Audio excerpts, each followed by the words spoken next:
All right, so sorry, it just takes me a moment to get back into the thing. Okay.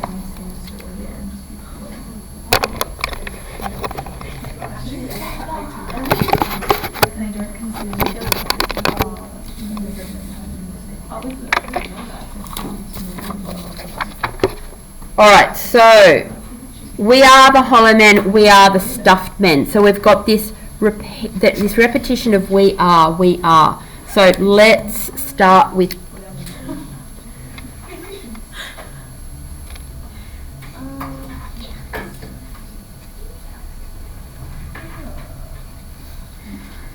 we are the yes, yep. Both need to be handed out. Okay. These are your travel cards. Let me see if I can pause this. Do you need to take ones that the people that are here? Okay. Alex. Taylor Crampton today. Called that one. Is Lily here today? Yep. Lily. You have to graduate in 43 days. I'm excited. Thank you.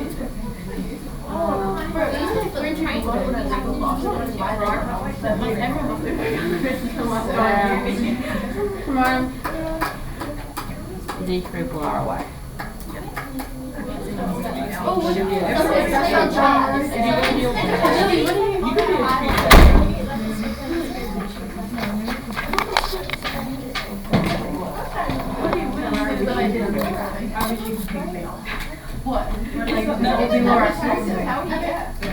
Okay. Thanks. Year 12. Year 12. Oi! Thank you. Let's keep going. Now, these are a combination of the effigies burned on Guy Fawkes Day, the conspirators in Julius Caesar, and Kurtz. More,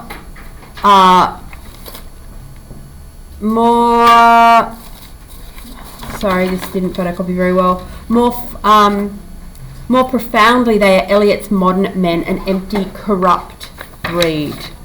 So, let's put this here.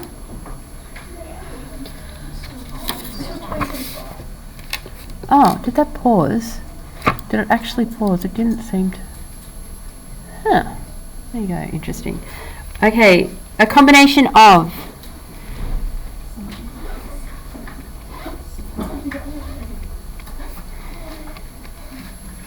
the effigies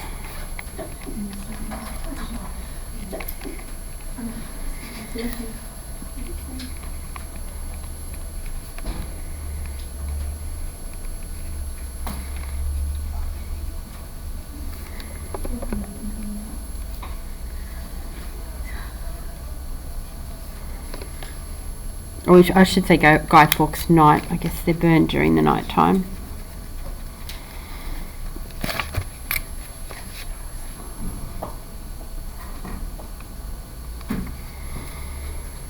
The conspirators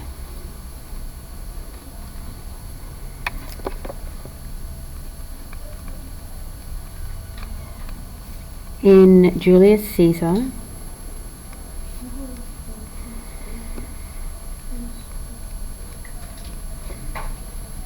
and Kurtz,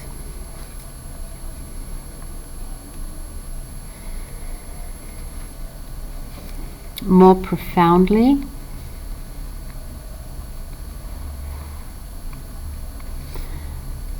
they are Eliot's modern man,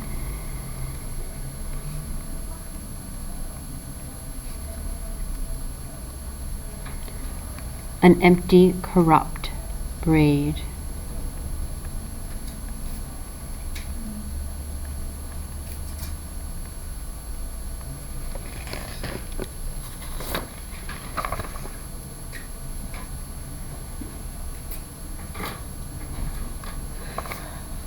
Now another thing that this is referring to. At the end of yesterday, when we were looking at the images of the video that started playing of another reading of Hollow Men, and it had the soldiers, those World War II images. This is also referring to the returned soldiers, and I likened it yesterday to Septimus Smith from Mrs. Dalloway, feeling hollow.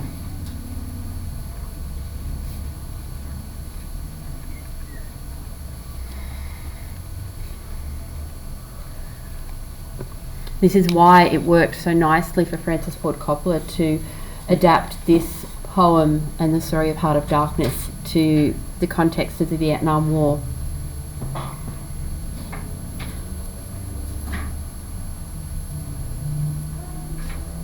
So we have the effigies, so the headpieces filled with straw. It's literally describing the effigies that are made from straw, like a scarecrow, but it's also referring to the idea of the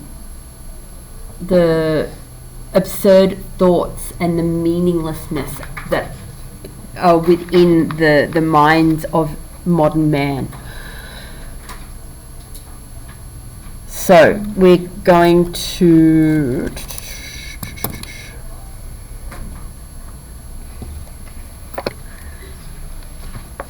leaning together, headpiece filled with straw. It is the effigies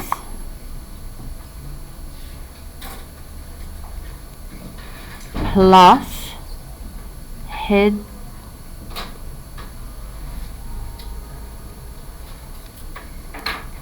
full of meaningless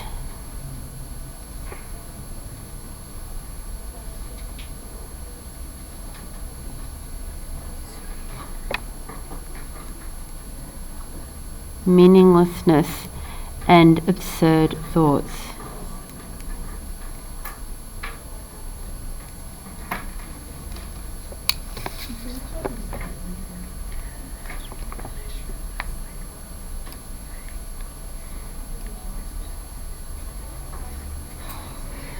We have the alliteration here of the W, the wh.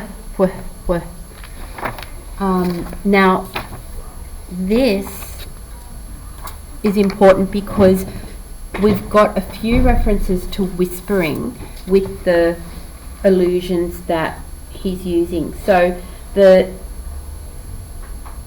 in Heart of Darkness, he talks about the wilderness whispering. Do you remember yesterday I said that as he was going up the Congo, it felt like the forest on either side was almost talking and alive, and he could hear the whispers of the indigenous peoples who were watching him going up the Congo. At the end, when Kurtz dies, when he says the horror, it's described as he cried in a whisper. So that juxtaposition of crying out but also as a whisper is alluded to here. And then in Julius Caesar, the conspirators would come together to plan their plot against Julius Caesar, and they would whisper together as they were planning to overthrow him and to kill him.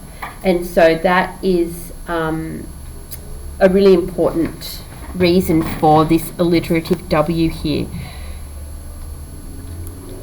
We shall, our dried voices, when we whisper together, are quiet and meaningless as wind in dry grass.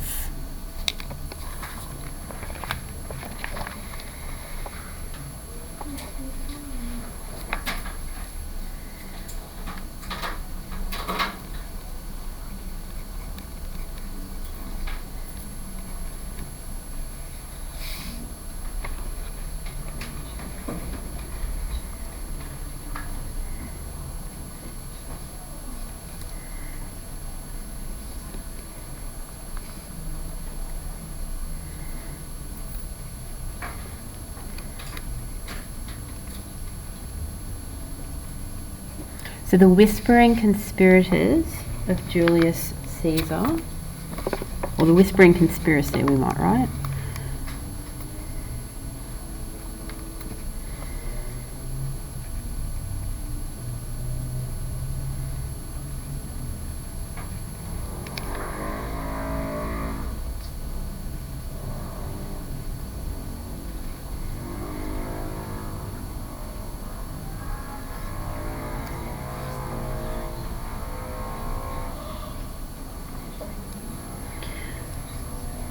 The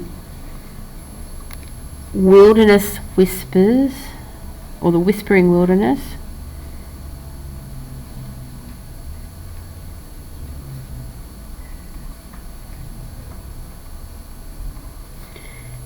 in Heart of Darkness,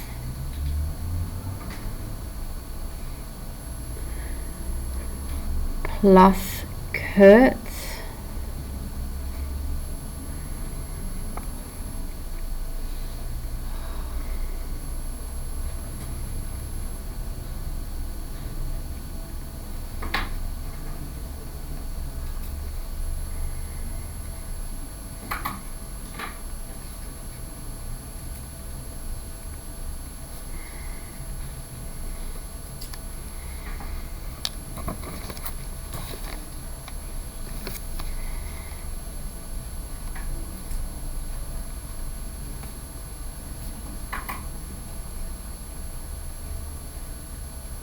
and think about the fact that whispering, when we hear whispering, it can mean secrecy. If we think about secrecy, there's a reason why something's a secret. And I'm not talking about it's a secret because you're getting a gift for someone or planning a party, but secrecy because what you're doing is immoral and shouldn't be done. There's an ominous sound to whispering. Often if you're watching a horror movie or something and there's like a whispering or a wind or something, it signals that ominous feeling that something bad is going to happen. So we think of the alliteration as creating, I'm going to add this, creating an ominous tone. And here, the dried voices as we whisper together are quiet and meaningless, as wind in dry grass or rat's feet over broken glass. Now, the idea of their whispers being quiet and meaningless, this is signalling the breakdown of society.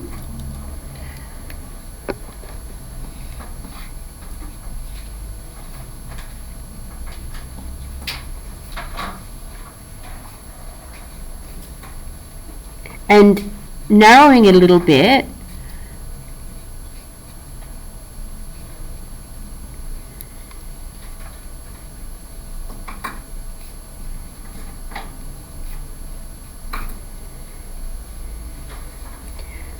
so the breakdown of society, but then narrowing it, the breakdown of human communication and connection, because if you're whispering together and those whispers are quiet and meaningless, it means that that connection isn't actually occurring, that communication is nothing. And the similes here, they're very interesting similes. The similes being the as wind in dry grass or rat's feet over broken glass. So we're going to make note that they are similes. Wind in dry grass. If wind is blowing through kind of long, lush green grass, it can make that nice sound. Whereas if the grass is dry and brittle and dead and therefore short, it doesn't really move it. And so there's not that same sound of the wind. The very interesting simile here is rat's feet over broken glass. Rat's feet are tiny. And so if there's broken glass and rats are scrambling over it, it doesn't affect their feet. Their feet are too small. If we walked over broken glass, it would cut our feet. So there's that meaninglessness or that inability to impact of the glass on the rat's feet. And rats also carry what connotation, especially for the context of this poem? Disease. Yeah, they're disgusting, they're diseased. They carried the Black Plague. It was wasn't it the fleas on the rats that spread disease? We know now in our context that if there's a food establishment that has got rats in it, it gets shut down by the health authority because that's a really dirty environment. So, a few things that we need to put for this one. We're going to... Okay, so the way we're going to write this is...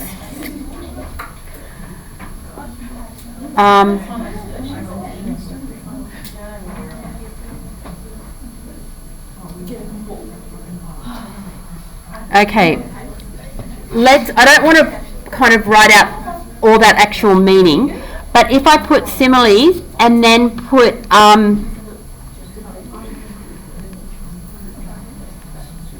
things with no impact,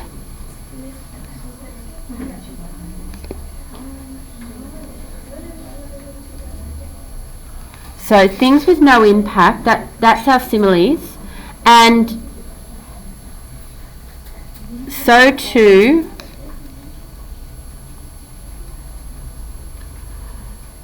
the hollow men's whispering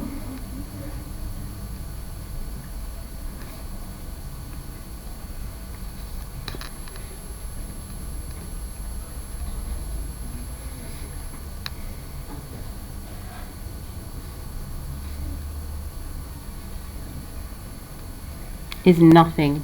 It's meaningless, it has no impact, it is nothing. We're going to add here the imagery that we get from the rats.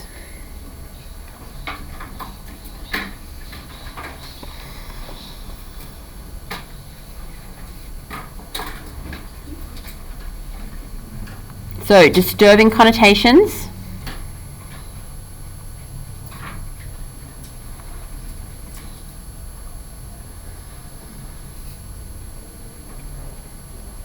Rats as diseased.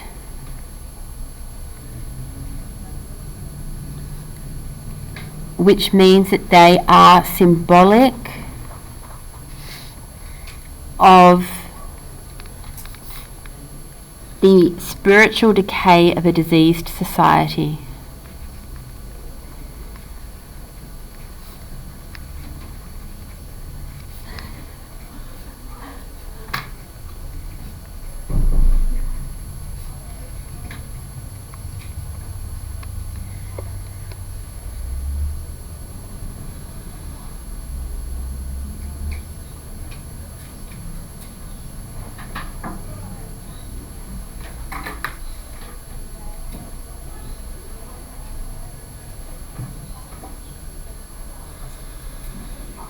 Now, this idea of things that have no impact, or that is continued here: shape without form, shade without colour, paralysed force, gesture without motion. So it's these things that don't impact.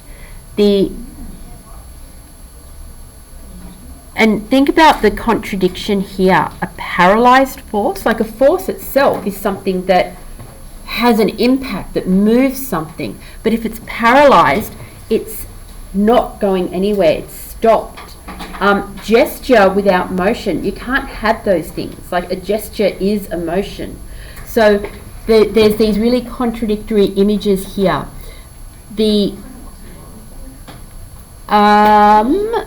So let's write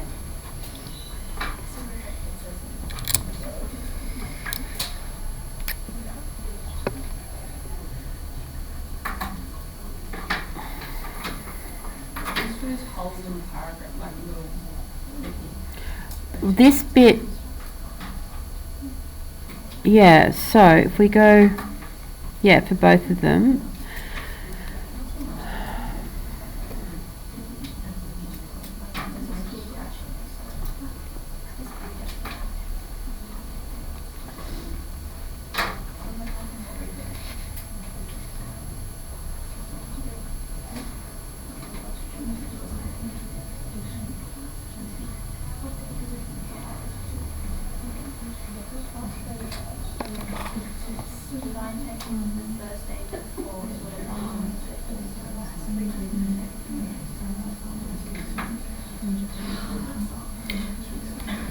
Now, so they're contradictions.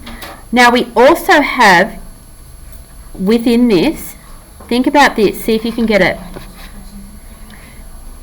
Think of man, think of a person who is a shape but without a form, shade without a colour, a force that has been paralysed, gesture without motion. And we've got corpse imagery. So what was once alive, what was once something with force, something that had motion, something that had form, something that had colour, is now corpse, dead-like. And so it's meant to connect with these disturbing images. So we've got the disturbing images of the rats and the broken glass and the meaninglessness, and then we've got this corpse imagery here. I'm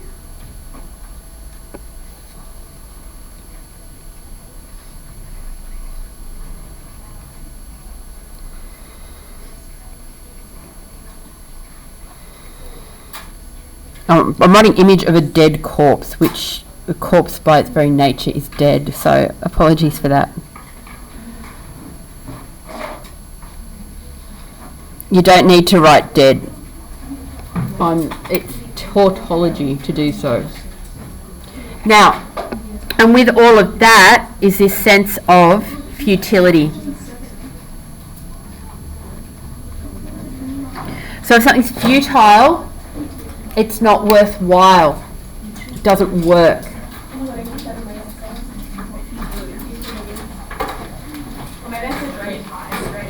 All right, we'll write a little bit more about that tomorrow.